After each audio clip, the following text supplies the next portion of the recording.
So people leave those places. And that hospital I just mentioned, there isn't another one for another. There isn't another one. That's a little better than my. That's a little better than my 3 hours away. They're 3 hours away. I think so. When I think about this, I think about who needs. I think about more help right now. More help right now. What do you think? Does Owensboro Health, Twin Lakes Medical, deserve more of your attention and help? Or Jeff? Well, I focused on that. Well, I focused on that hospital. Litchfield in Grayson County. Blake said it's 22 miles from another hospital. 35 from another hospital, but important to that community. And as I said, that when you limit the provider tax, you don't. It changes the way that the state uses its money to match. So when you have an open-ended federal pool of money, and states have figured out how to use any general fund money. You're not using general fund money. You're not using money within the healthcare system. Money within the healthcare system to match. A lot of people said President Obama. A lot of people said President Biden said. President Biden said. If we don't get a handle on this, then we're going to continue to have budget issues. And we're trying to figure out the right policy to get there. The 3.5 that's in the Senate bill was in President Obama's 2014 budget. So I think the question is, there is in this bill a multitude of policies that taken together. So what the hospital associations are doing is you add together the provider tax, the cuts to who is eligible, all of the different pieces, and that's what leads to the hospital. And I think that's what's really important. And the question that you asked to do is maybe where do you stand? Where are your priorities? Where are you going to sit here and say, I'm going to do everything I can to craft a law? Well, I have worked with the people you're quoting. I've worked quite closely with, and also we know that the General Assembly had, as I said, that people came from the Kentucky government said that don't do anything provider taxes or forth. Provider taxes or forth. You need to make this a priority. You need to make this a priority. And when the state budget, the state working in the state, I said, well, working in the state. I said, well, making it a priority as well. So your argument that you're making is if the federal government doesn't come in and do everything, then the states aren't responsible. And that's the problem. And that's the problem. Medicaid has $700 billion this year. We're expected in 10 years to spend $1.4 trillion. It's going to double. And we're still under this scenario going to spend over $8 on Medicaid. So the idea that we're cutting Medicaid is just not accurate. It's just not accurate. We're going to go from $700 billion to $1 trillion. You will be taking a vote that will hurt that hospital. And the Kentucky Hospital Association, they are worried about the vote that you were going to vote. I want to talk to him as well. Because I was ranking member of the House, ranking member Pallone. When we are talking about these kinds of facts. But their assumption is the General Assembly is not going to do it. That's what the program is set up for. That's what the program is set up for. I mean, that is a concern, and it's a concern across the whole United States. Am I right? The whole United States. Yeah, I mean, I think you're really stressing the point, stressing I made before, which is that when we talk about this $1 trillion to healthcare, 17 Americans who are going to lose their health insurance. It's not just paperwork requirements that we talked about that makes people lose their health insurance. It's all these other cuts. The provider tax is like maybe $225 or $250 billion. The paperwork is $300 billion. Right, the ACA, the fact that you're not the enhanced subsidies is a big factor. All these efforts to block people from getting health insurance, either because you can't have automatic reenrollment, you can't have a special enrollment period, you can't. The list goes on. It is a cumulative effect on the healthcare healthcare that's just devastating. Sorry about the noise. Wait a minute, you're sitting there. Now I'm not going to have all these patients paying because they don't have insurance, or they don't have insurance, or they don't have Medicaid, and now I have all this uncompensated care costs that I can't. And then I have my provider cuts. The fact that I can't get the money. The fact that I can't get reimbursement rate anymore because you're reducing provider tax. The provider tax. How am I going to stay open? How am I going to stay open? States can't do it. I mean, the states can't do it. I talked over the weekend. You're talking about over the weekend. You're talking about a $3.5 billion cut to healthcare in New Jersey. Our budget is money. That's 57. You're talking about 6 or 7%. How are you going to make that up? How are you going to make that up? I think that's the problem. I think that each of these states and in each of these states and every Republican sitting, or those who are not sitting here, states are going to have significant loss of people being able to show up at those hospitals. Because in Kentucky it's 184,000. In Missouri, 265,000 people health insurance, Medicaid or ACA or Medicare. And this is where this idea of moral clarity and moral decisions was pointed out earlier.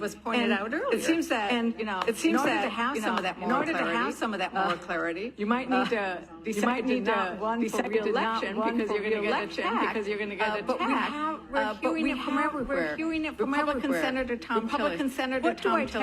What do I tell 666,000 people? 2 years or 3 years when President Trump breaks by pushing them off because the funding's not there anymore. This is a decision. You're making. It's a decision you're making. Republican Senator Hawley, he ended up writing in New York Times article. We can't be cutting health care for working people in order to constantly give special tax treatment to corporations. And then further, that argument is both morally wrong and politically suicidal. The moral test of a nation is how it treats those most in need of support. In our view, this legislation will harm the poor and vulnerable in our nation to the detriment of the common good. Would be a moral failure for American society. The faith leaders, which included Jews, Lutherans, Catholics, imams, it's seen by everybody. And then the Archbishop of the U.S. Archdiocese the military service, because he sees the military who serve us. There's the responsibility of promote and protect the common good, including by working overcome inequality.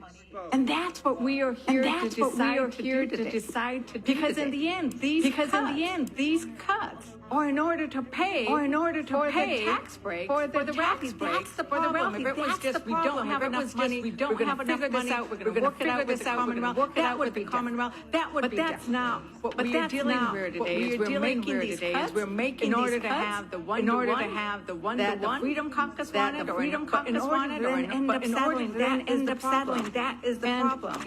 And the problem is going to be that it's going to be the people in our district who are going to suffer. And we know what that will look like. Because there are going to be. We all met those people. We've gone out and they've come and testified, and they've gone to their homes, we've gone to their homes, we've gone to the places. Chair Smith. When we are here in May talking about no tax, pointed out that you ate at a restaurant, and the waiter asked you if we would be able to deliver on the were no tax break. Did I remember that correctly? Or the one who said that, right? Yeah. And this bill delivers no tax on tips for that waitress. It was a female. It was a female. How many years will the tax break on tips last? It'll last for 4 years. But that's very typical, very policy in the American Rising Plan. The child, and that's already expired. The premium tax credit is expiring at the end of this year, which you all make temporary. Hang on. I'm sorry. I'm sorry. Genlady's time and If Genlady's I'm time. going to be asked a question, I hope I can answer Mr. Chair. Instead of just cutting me off. Instead of just cutting me off.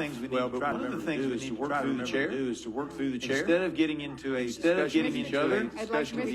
I'd like to ask him. And then if you would, a good way to do that is then say, Mr. Chairman, I'm wondering if the gentleman answer this following question.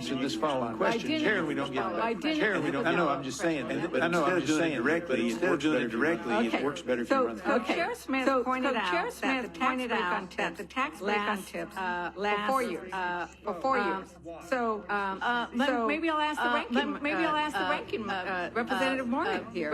How many years will the tax cut for Americans earning $600,000 a year last? Those will be permanent. Those will be permanent. So Chair Smith, I would suggest that next time you go to dinner and brag to the waitress how you're delivering a tax cut for them, point out for them she's only getting it for 4 years. But somebody earning $600,000 and more is going to get permanently. And I would point out that whenever you talk to your constituents, you would tell them that you voted against tax relief from tips, tax relief for overtime. Basically, 91% of your districts has the guaranteed deduction, and that's going to be slashed in half. So these are things that when you vote no, when you're voting against a child tax credit, have a refundability at 1,700, which down to 1,000 is what the refundability on that child tax credit will be if you don't vote for this bill. Thank you for pointing that out, Chair Smith, because the issue here that Democrats have is not with the child tax credit. We don't have an issue. With many of these taxes that need to be extended. In fact, we will be presenting an amendment that would state any of the tax provisions that benefit those earning less than 400,000 should stay in the bill. Take out of the bill. That we take out of the bill all the provisions for the tax benefits go to the Amazons of the world, and that we only keep that. Would you support that kind of amendment? Would you vote for the bill if that amendment was adopted? That would be a bill that I think you would get a lot of Democrats supporting. A tax cut for the rich. That is our problem. That is our problem. That is exactly where we're going. By the way, when you went out to eat, do you remember how much you paid for that? Do you remember how much you paid for that meal? It was actually at a Mexican restaurant in my hometown. In my hometown, I think it was about $32. Well, the thing is that when you were talking to that waitress, and I hope you gave her a good tip. I always do because I always so hard. I hope that you do as well. I hope that you do as well. And so you gave her a tip. Hopefully it was more than 20%. Hopefully it was more than $6 a day, which gets us about what you get. You were able to pay in a tip. A hungry veteran or a hungry mother would be able to get in food stamps. But I don't know. But you probably didn't have a conversation with the waiter about whether she had health insurance. The reality, if you had, you might have mentioned that. Or you might have noticed, most of our waiters or service members, I think it's 2 in 5 tip workers are in Medicaid or in the marketplace on Obama, right? So the thing is, while you're giving a temporary 4-year break to your waiter, you could be taking away their Medicaid, or maybe their ACA, or maybe the waiter earned too little money to get Medicaid, so he's getting his health care through their Affordable Care Act. If they're working, they're not going to lose their Medicaid. And that's energy and commerce. That's the case. I don't know. Unless they're an illegal. I'm going to ask you would like to join the conversation. That's not true. That's not the problem. Part is that they'll hit marginal tax rates. So in my state, for example, you qualify for Medicaid, you qualify for Medicare or Badger Care. At or below 100% of the poverty. So you could go to work for minimum wages. That would push you over 100% of the poverty level. 100% of the poverty level. Made $16,000 a year. You would no longer be eligible. You'd be working yourself into poverty. You're working yourself into poverty. And we have heard over and over again for working not one job or two jobs. We don't pay enough money. We don't pay enough money, especially for states, a federal minimum wage and don't have a living wage and don't have a living wage. You know, if that worker wasn't getting Medicaid, and they were getting on the ACA, they're getting perhaps tax credits, premium credits, right? Ranking member alone. And if a waiter is earning around $39,000 and is getting Affordable Care Act premium tax credits, they would see their bronze plan premiums by over 500% in 16 states. In Nebraska, that waitress's premium would go up from about $190 to $2,200. So that's why. So when we look at this bill, you can't talk about this. Isn't it awful the way that? You can't talk about this bill. You can't talk about this bill as just the provisions sit in isolation of everything. And that's why when we talk about this bill, who is losing out? And it's people below that 40% or less, because they're going to be paying more for their ACA payments. They're going to lose their Medicaid. They might lose their Medicaid. They might lose their SNAP. It's when you put it all together, and this is what we're talking about, right? Because the reality is, Republicans are tossing some short tax benefits, and they're giving away diamonds that last forever to the wealthy. So Chairman Thompson, I don't know if you've been out to have. I don't know if you got to Mexico restaurant, but you might not. If I just want to talk about what it would take. When you went shopping this weekend, or if your wife does the shopping, were you able to go and buy some eggs, buy some steak, maybe some avocados, wanted to make your own tacos? So that's what we end up with for more. Ranking Member Moore, $1 trillion. We heard a little bit about the child tax credit before.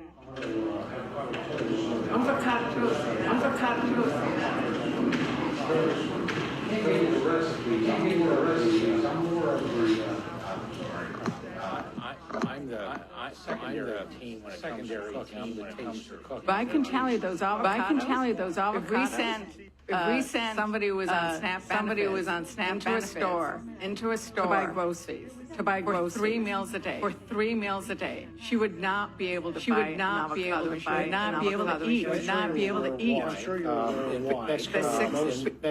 most come from. We have a problem right now. A lot of avocados are grown in the area that are heavily presence of the cartel. So USDA is trying to work on that to make sure that there's adequate proper inspections within the grow. That's really impacting the supply of avocados right now. But basically the point is,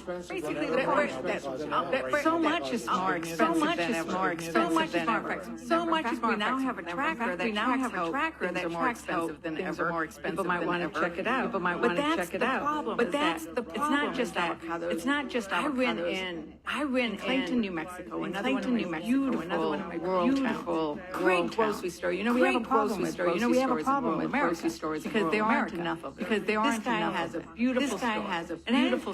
Ranking member, if you go and try food to buy for 3 meals on $6.16, you're not going to be able to do it. That's why these archbishops and these faith leaders have said we cannot support this bill, and I know support this bill. Chairman Thompson.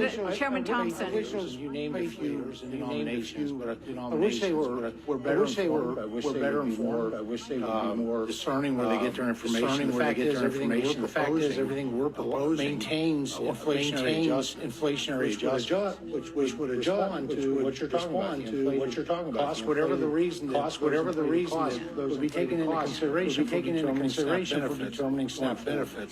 going Well, forward. I think they're fairly informed. And I want to give a shout out to my own Archbishop Rester. And I think where he's basing it on, and I know a man of great faith, and believe, and you know Matthew. You know Matthew. What does it say? Matthew. What does it say? When I was hungry, you gave me to eat. You gave me to eat. When I was thirsty, you gave me to drink. You know it really well. You know it really well. And I also know that Matthew is talking to the church and to the people, not to the Roman government. To the Roman government. No, I think it's important. If we're going to quote scripture, to make sure Matthew 7:16 which was quoted earlier, talking about false prophets, not quite frankly. So I think we have to be very careful. I think we have to be very careful in this room and that we don't play the part of it. Well, in that instance, there's actually an exchange that's going on. Then the apostles say, when have we ever seen that you haven't been hungry? He says, thirsty. But it's in the least of us. It's how we treat each other. And that's what it's asking. Am I understanding that? And I think that we have an obligation because we are elected people we represent, those kinds of values and work on them. Absolutely agree with that. But keeping people not providing a pathway to greater opportunity is violating that. Is keeping people comfortable in poverty, making poverty a spider web where there's no chance for the American dream. It's just absolutely wrong. And a lot of what we're working on this bill, actually, my group, the things I've worked on this bill, so just speak for myself, is really focused on providing those ladders of opportunities, recognizing that there are different challenges and barriers into that people run into. But we also, if you do a deep dive, if you do programs like the SNAP program, you'll see that there's the states have 8% that they can waivers that they can offer. Because you can't anticipate anybody's life circumstance. If you're, The gentle lady yield. Excuse me, reviewer. If you were done, I just misunderstood. There's no misunderstanding. Majority of people on SNAP are not expected to work. Their senior citizens. Of those who are able-bodied, the majority of them. The problem with SNAP, I would tell you is providing people too much. $2 per meal per person is really too little. We want to talk about making America. They ought to be able to go to the store. They ought to be able to go to the store, and they ought to be able to avocados. They ought to be able to buy avocados. They ought to be able to buy healthier food. So I don't want this misimpression out there. The majority of people on the program are either expected to work, or those who are able-bodied not working. They are not working. They are. You know what? And you're working. You know what? And you're working so little. You're still earning so little. Qualify for SNAP. There's something wrong with that. So it's not about lack of opportunity. So it's not about lack of opportunity. Doing the best, working as hard as they can, and they get this measly benefit. Quite frankly, is inadequate. Quite frankly, is inadequate. And we're nickel and diming it. We do want to hear what you're saying. We do want to hear what you're saying. So can you get closer to the microphone? Just to qualify the most recent data, basically 30% of able-bodied adults without dependent children.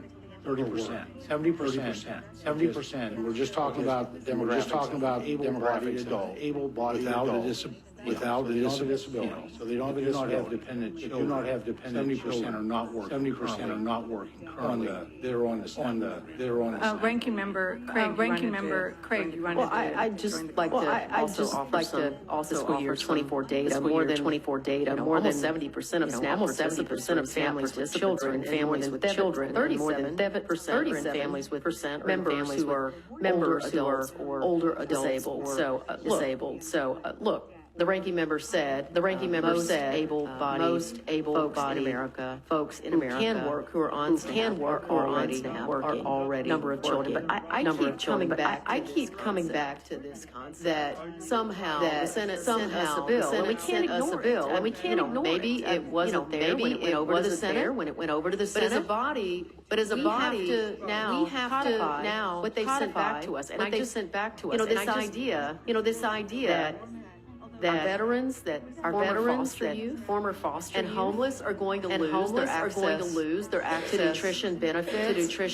Every month in this country, 1.2 million veterans depend on SNAP to put food on their table. No, it's not.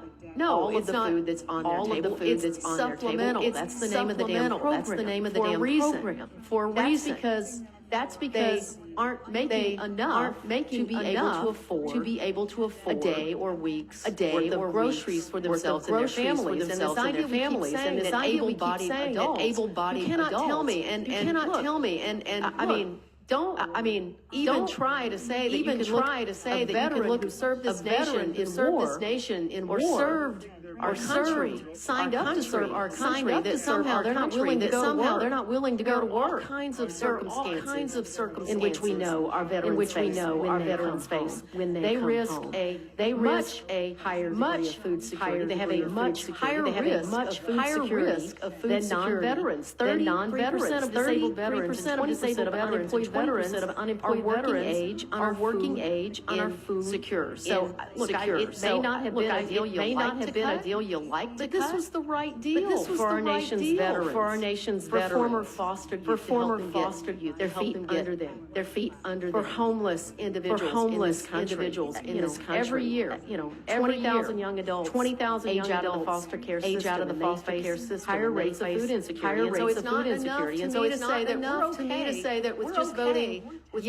on what the Senate sent us back. This is immoral. This is immoral to tell our nation's veterans that we're going to take your food away from supplemental. And the House gets the Republicans control the vote, so it's going to be up to the Republicans. So it's going to be up to the Republicans to say this is not acceptable. And whether you're saying this is not acceptable because we don't like the budget numbers and whether they're going to hold and not be Congress people who are caving again, or whether it's because it's wrong. But I want to go to the issue of rural communities and actually go back to rural hospitals, because that is mine. And I've had ranking member Blown actually meet with the rural hospitals. Those are for the most part those are the Republican areas of my district. $1 trillion. It went over. It was bad. It went over. It was bad and worse. Came back and it's even worse. That $50 billion as a solution, but that isn't a solution because it goes away after a while. And it's just not enough. Is that right, Ranking Member Pelosi? The rural members of the Senate went back and forth on this. From what I saw in the numbers ultimately adopted as woefully inadequate. Right. And part of the theme that we see in Medicaid is the same thing about people aren't about people. And the reality is when I've gone to my schools, we're kicking. Trump was trying to close jobs where people are trying to get better trained so they could have better jobs, so they don't have to be on Medicaid, they don't have to be on Medicaid, but they need it so they're not starving while they're in school. But we hear this again that they're only kicking out people who don't deserve to be there. Well, you talk about June 30th, that was June 30th in their district. In my district, the best program there is to get people to work, and now it's work, and now it's gone. But we have this sort of trying to say that people who are on Medicaid get SNAP are somehow fraudsters and lazy. And don't want to work. And in fact, Senator Roger Marshall said, when they talk about people not being on Medicaid anymore, half of those people are on it because of fraud. Half of those people are in it. Half of those people are in it for some type of system. Use of the other half is because they're unwilling to work 20 hours a week. Chairman Arrington, do you agree with that statement that half the people on Medicaid are basically committing fraud? I'm just looking at the CBO report. A letter in response to my request. Chairman Guthrie's about who those 7.8 million people that my Democrat colleagues suggested are being ripped off the safety net. Honest, straightforward question. The rhetoric that I think has been quite predatory, really predatory. Because I think you're preying on the fears. Have no reason to be afraid. And in that letter, by all means, we can have this discussion. But in this letter, CBO says 4.8 million are able-bodied adults between 19 and 64 who have no dependents and who do not meet the 20 hours of community service of school or of which is by the way only 10 to 15 hours lower than Bill Clinton signed in 1996 along with Joe Biden and other Democrats. This is just Medicaid alone. This is the nonpartisan CBO that I think colleagues on the other side of the aisle are sourcing. I'm sourcing it right back. And I think it is so disappointed. I think there's some honest disagreements. Really good questions about spending debt and spending. It's tough. It's tough. But this kind of BS about telling the world. And it's no wonder that people in your district are saying, I'll stop. You asked a question. I told you these are the data points from a letter from the Congressional Budget Office. And this is just for Medicaid. And AEI says 70%. I think that's what the chair quoted of saying able-bodied adults, 70% aren't working. California and 5 other states have nobody is working. They don't enforce the work requirement. Not the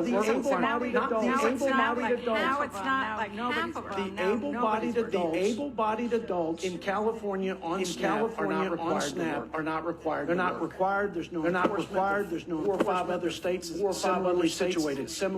And I think the reason when we go to jurisdictions like mine, and the reason why we're seeing these numbers, and if you go out into the community, they are not people who are fraud or just aren't working. But I'm going to. In fact, it just reminds me, you've used about 37 minutes of time. And the chairwoman would be upset with me if I didn't be upset at me. Thank you for pointing it out. The gentlelady has yielded to. I just want to point out. Do you throw around the word able-bodied adults? Every able-bodied adult. In terms of what's going on in their life. But an able-bodied adult who might not be taking care of a child, might be taking care of an elderly mother, or might be in between, or might not be able to get into a work training program, or might live in an area where they don't have access to transportation. And so that's the deal here. We're not trying to be. This is the real. Claim that only 30% of non-adults without dependent children SNAP are receiving. We know that 70% of SNAP participants are children with a disability, or people who are exempt from work reporting requirements. For obvious reasons. Many of the working age adults that do so temporarily, between jobs, or when their work hours are cut. It is exactly because they don't have work that they need to turn to the program. And as a reminder, we give them only 3 months find work again before they get kicked off the program for 3 years. But 3 years. But 3 years. Thanks to so that is time limit. That is. I mean, you may all find that. You may all find that humane and just. We just. And so there's a difference in terms of values. There's a difference in terms of values we believe is right. In terms of what we believe is right. Thank you. And I just also want to point out that discussed earlier that a lot of the reason why people will fall off of Medicaid is because it becomes very complicated. And we've had hearings where we've heard people talk. I mean, the SNAP application. The SNAP application is 17 pages long, and in some pages long, and in some like Republicans who always talk about why they don't mind putting more regulation, more paperwork and a mountain of paperwork on working people. But I would also point out that this is a moratorium on simplified eligibility. So to try to make things easier, there was actually a rule that said let's make the application sort of more streamlined, simplified.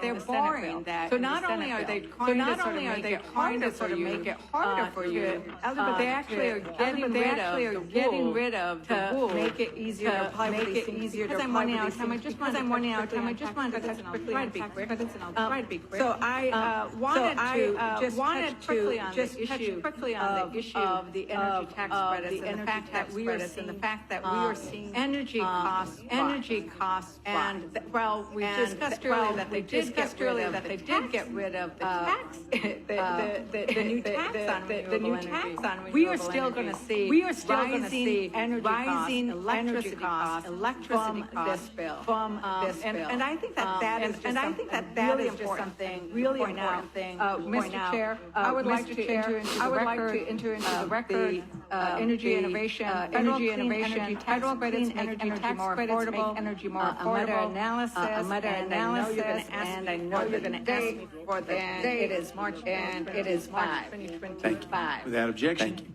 Without objection.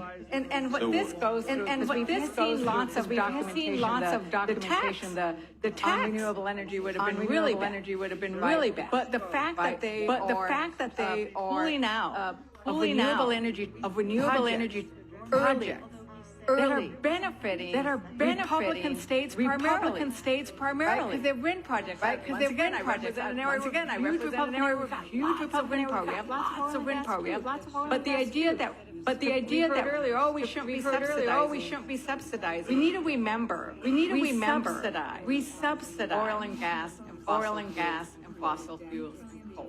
To the tune of about $3 billion was 2022, right?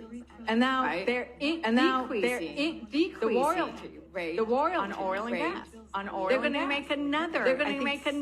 I think another $6 billion.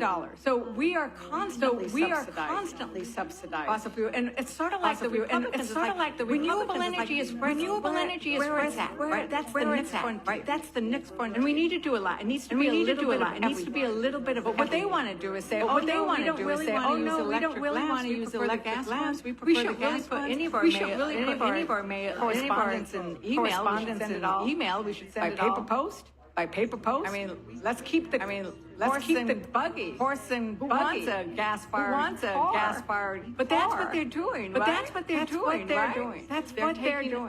They're taking us back. And so I wanted to be able to give I'm the last Democrat. I wanted to give an opportunity. Is there anything else that you wanted to raise more with regards to this? The bill Thank you for this opportunity. I have heard the scheme of requiring work requirements. And it's a major economic solution to raising the $4.5 trillion in tax cuts. And again, I have been very aggrieved. The committee is that we are characterizing our lazy in order to do it. Let me just mention some other people here that we haven't talked about. We've also claimed that illegal immigrants have been receiving health care. And that's been a feature testimonies in these discussions. I just want to say that legal immigrants were brought to this country because of asylum, people who have U visas or V visas because they're facing violence. People who are going to be able to get Medicaid. These are people that will no longer be eligible for Medicaid. There are legal immigrants who have lived in this country for decades. People, scientists, doctors, engineers have worked and paid into Medicare for 30, 40 years.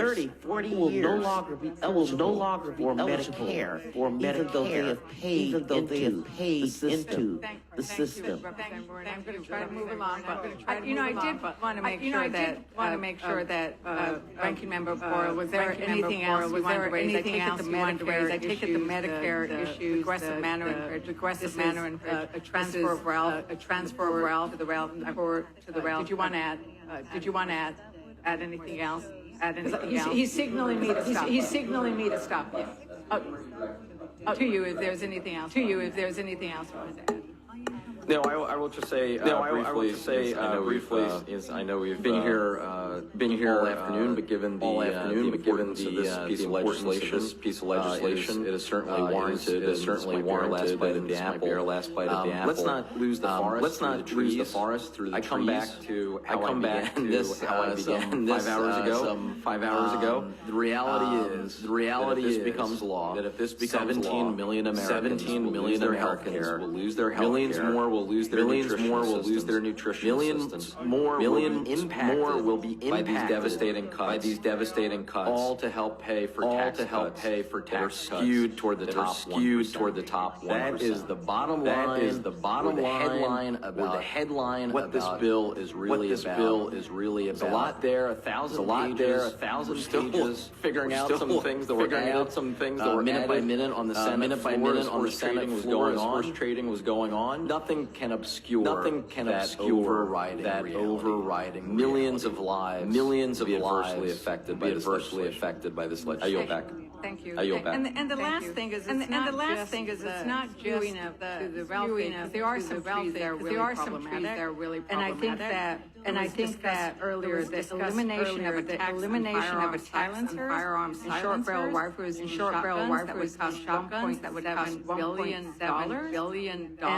And that would be a lot of families that we could snap. With the SNAP program, 396,000 families could be fed just what they're giving away for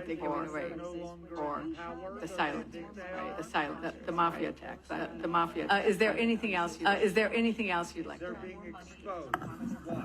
I would just like to bring us back up to a high level nutrition assistance program. This is the most effective anti-hunger program that this country has ever seen. Every dollar we invest in this program returns $1.50 to our overall economy and about $1.80 in rural communities across our country. When you cut $200 billion to this nation, you are literally taking around $25 billion directly out of the pocket of family farmers. But that's not all. Because it affects the entire supply chain. It's the truckers who drive the food. The grocery stores. It's the grocery stores. It's the clerks that puts on the shelves. And of course, the hungry children and seniors that we are trying to support as a nation. So I want to say to all of my Republican colleagues, I hope that you will seriously reconsider, especially because at the end of the day, you are doing for no other reason to give tax to the already rich in our country. Thank you very much. I hear often from farmers in my district. I have small farms that need a $38 million estate tax. They are hurting because they sell the double up bucks programs, the double up love the double up how they make their living. Thank you for the indulgence, Mr. Chairman. The last Democrat yields back. Gentlelady yields back now. Gentlelady yields back now. Langworth. Langworth. Sorry. For any questions? Sorry. Apparently the list is.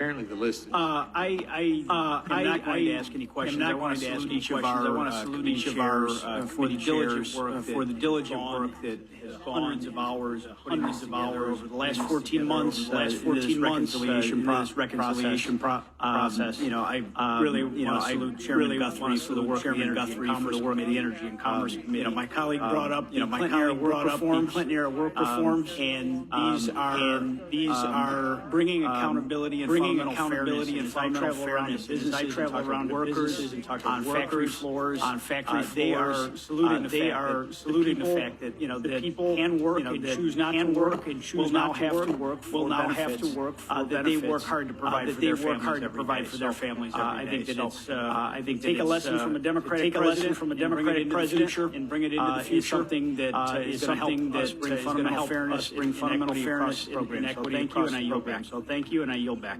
Gentleman yields back now. Gentleman yields back now. As Mr. Scott first. Thank you, Mr. Chairman. There's been a lot of long-winded discussion. I thought I might read for the general public just from the bill. Modifications to SNAP work requirements for able-bodied adults. And regardless of what you've heard from other people, this is what the bill says.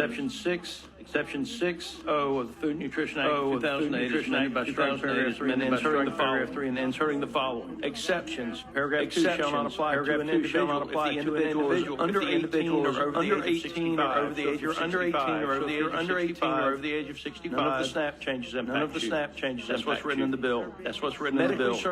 Medically certified, physically or mentally unfit for employment. So all of the discussions about us kicking disabled people off SNAP. They're just not true. This is what's actually written. The legislation.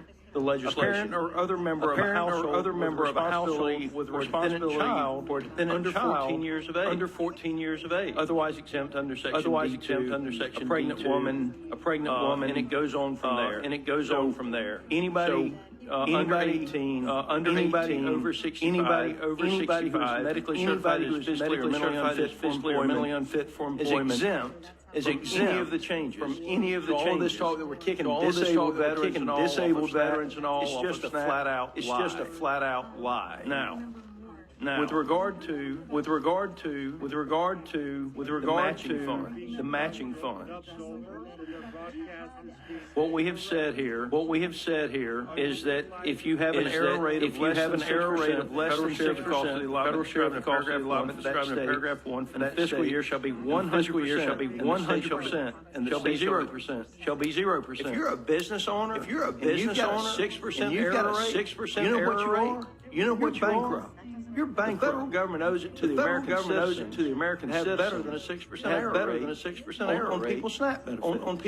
So I want the American citizens to know you're not being told the truth. You're not being told the truth by the dramatic statements from the other side. If you're disabled, you're exempt from the changes. Under 18, exempt from over the changes. Over 65, exempt from the changes. That's what's written in the language. I don't have any questions for any members. Mr. Speaker, I yield back. Madam Chair, I yield back. Thank you very much, Mr. Scott, for clarifying. Turn off the broadcast. You're recognized. They lost interest. We had a lot of discussion about the bill earlier in the afternoon. We're saying nobody had time to read the bill. But you hear what it's saying right now, right? At 11 o'clock. Had it printed out. 245 pages read before I got here. Well, they may not understand the proof yet, but they will. But because of the lack of interest early on, we don't need to give them any more proof. We don't owe it to them, do we?